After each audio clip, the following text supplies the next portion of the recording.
ngau ni sala bobo nda sala ko the room tiko ngau ni koa membaleta na mona libo singa ni bo na nungu bulangin singa le vina keninda kilani bunga bikem ni butura ratalangani lanser ena non to vanua sambolo ia to sartalangai vanua tani na non rava kai tavi ena boni talenti ena singa le vina keniko arna geba matala te kirangan singa le vina inda sambolo binaka ni sambolo binaka torang ker marama na da go bila me do kanoto naka au ngone ni walangi tavi ni wasui na ba bina bolbo Sandina.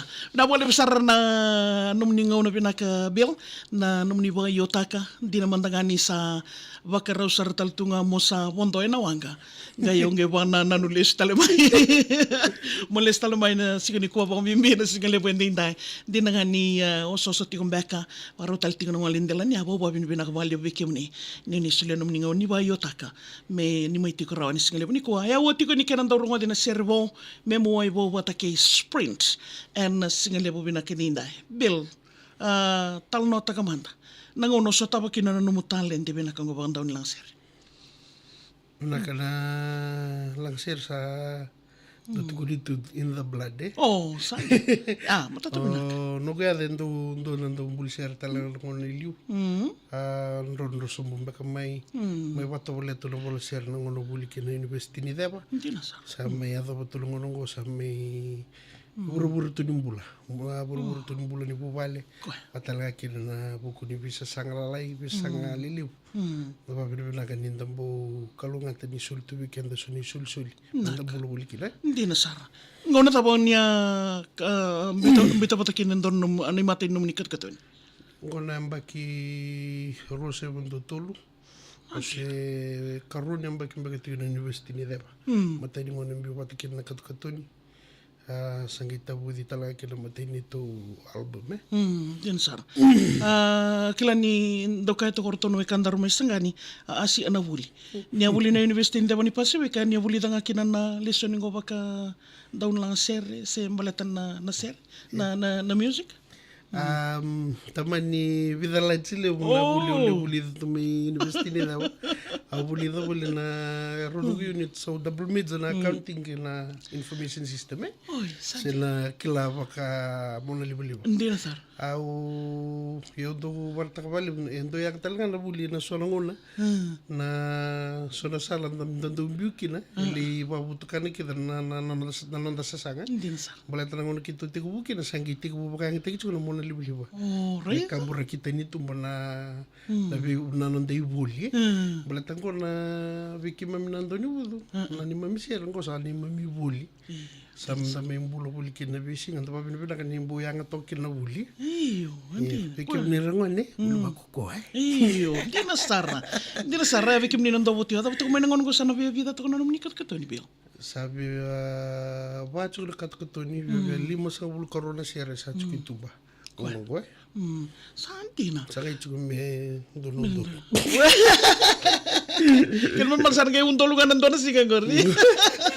Napalim sara bil kaya nga kila ni pungasartang na pamurital nga na naman ni Sir may nando arwa tuluban na naman ni Katkato niya.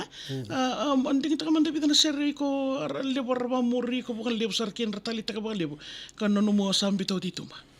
Kung na matay ni Sir ko kadang butito mo na asnate.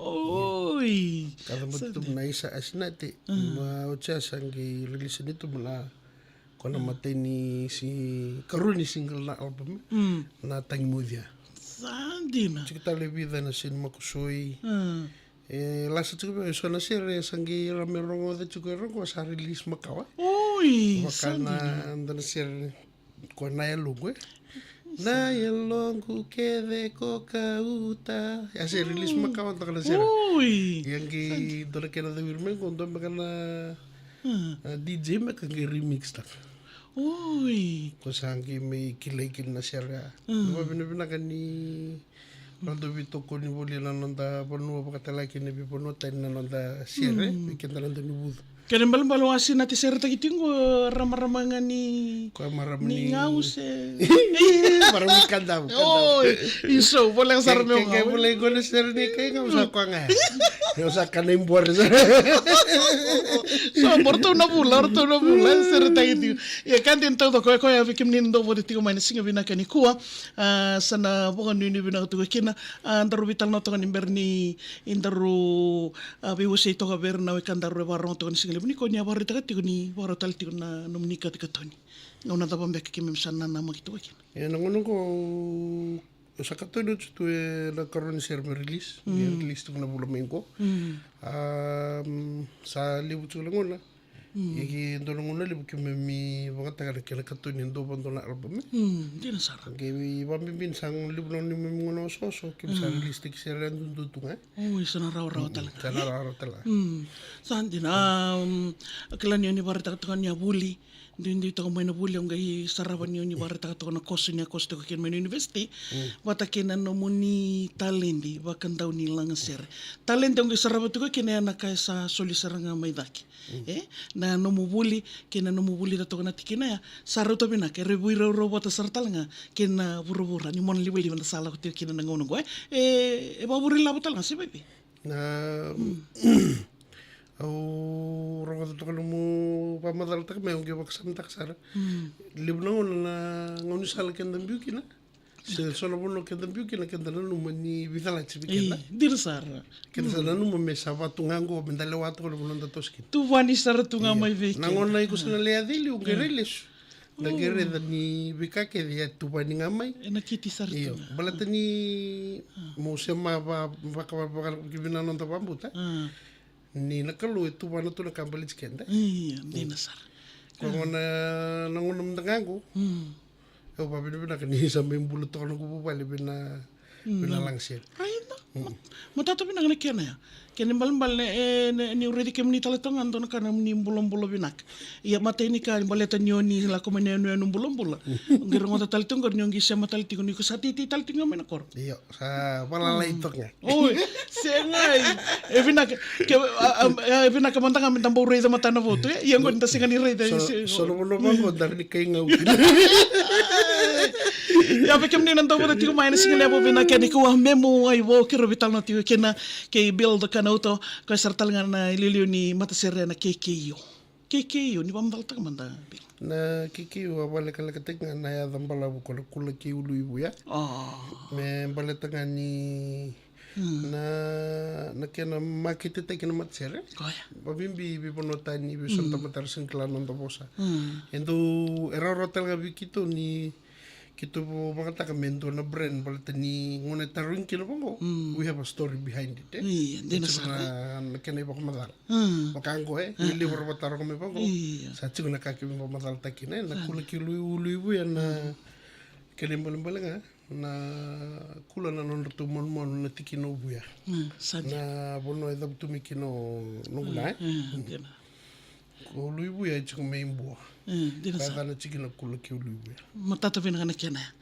ipekem ni nanda wuda tiko may billi sa ni tiki ni singa talanga ni ko era bana numikin na marama nanda vese berbura au mantanga o babi ni bina kata ka lebo ni bekem ni nanda so tabu tu na sana talent di bagang go kilay lebo ni sangan nanda umule tabu bagan doa na bono en ron romay kina na way ni soto na bika kedo ni dakawa bekem ni na bewekani ndau tiki na lomaya nanda bono ngakina na kena ndau nunumi na way ni soto ya bekem ni nanda wuda tiko may bilorong talanga ni au tingo marasar talanga ni son lebo na ngono kem ni sandal lay baka maraw tayo sartal tinga ibunotani sa toso saraya.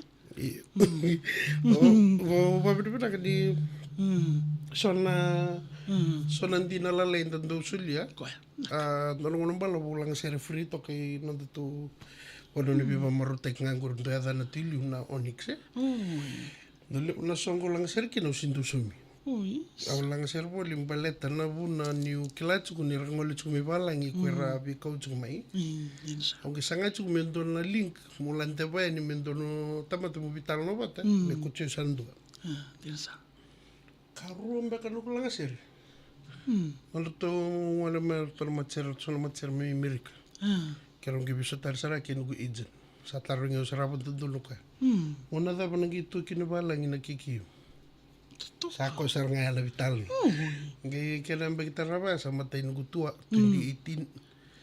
Ngay karon ni na ba kita raba nga 2019. matay nila kondungan na concert. Si. Ngay kaya karwa sabi ito na concert. Uy, Ito totoka. concert may Australia, tako sa New Zealand, Australia, Australia. Ngay 2022 kito sa to matikirto na BT1s. O Cookie. Good. Kirto libi na matsir may Solomoni. To Sonri Design. To sa matsir rong libi to nung ko. Iya, besar. Kaya sa job to mikin ay o sa chiko balbilo ay. Uy. O job to mikin lambas, o sa lisi lambas. Sandi na. O sa ulibyo lako. Uli lang siya to me, yung gilis me o sa lan mo sa ating uminatakatak. Takadak, sandi na. Sa ako sara nga ya. Sana gumbos ang me o sa focus sara ng business eh. Di na sana. O bida bata ng business, hindi kita yung laman naman sir eh. Uy, totoka. Lakabatal to na bitamba. Bitamba ko ni Songko, bitamba na pa mau. Aida? So mati. Yabe kim ni nabe kanin do wati mai. Lako wata tunga. Saro ni mandanga ko yanda do rawan ni liba maro tik tanga kina na ba mau na singini sudu. Sala ko batangan. Ken membal sana rawan indonga na package. Iyo. Ndre senga tal ndre mo ndingengo kadi ba mengo ko bata kina kenango. Sati ko rawan na bitamba. Tiko bata sartang na biba maro taki na lang ser. Yabe kim ni nando wati mai ni singile binanga ni korto na KKU. Ya ndona ken na waro taki tingo ni singile binanga ni kuwa kabo rosibul. Tal nota kamana. Napali, uturan ka naman na doon na. Kim ni na pasarap ito ko pamalo na doon na bata-bata ko na TikTok eh. Lalu na tamat sa TikTok mo naman. Hindi na sar. Yung ko salan dito yung tumay sa may titi tumanda. Karena pamuliw na TikTok, karena kilab na ka. Ero na yung baki ulang sir to na TikTok.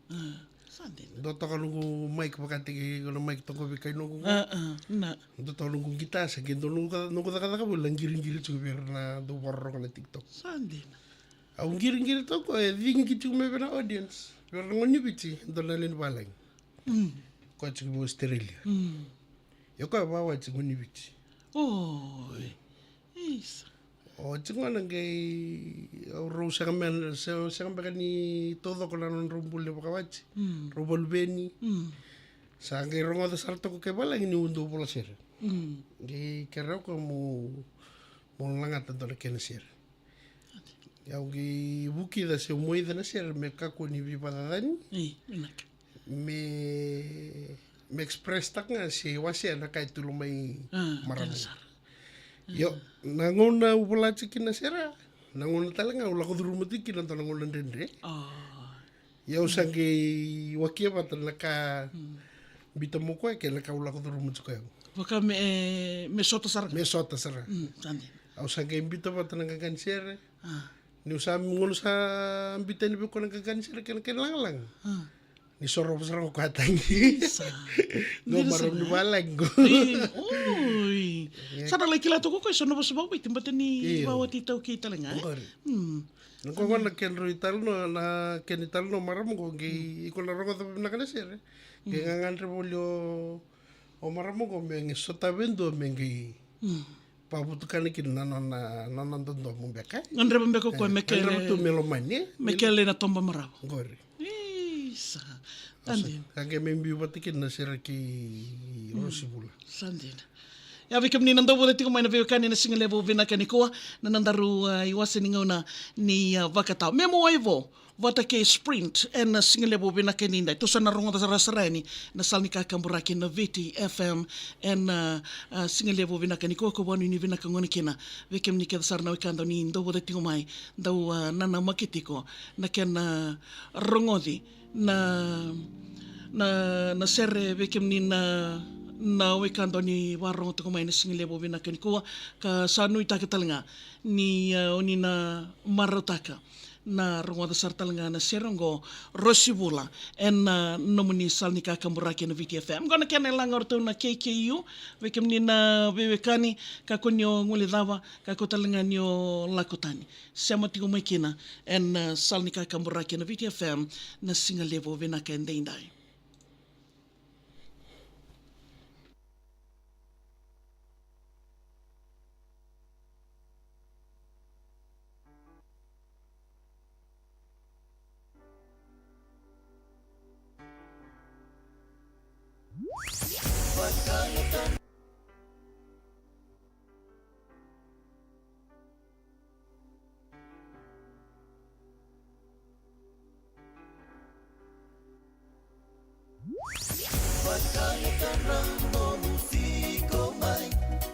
92.2 FM Nandi.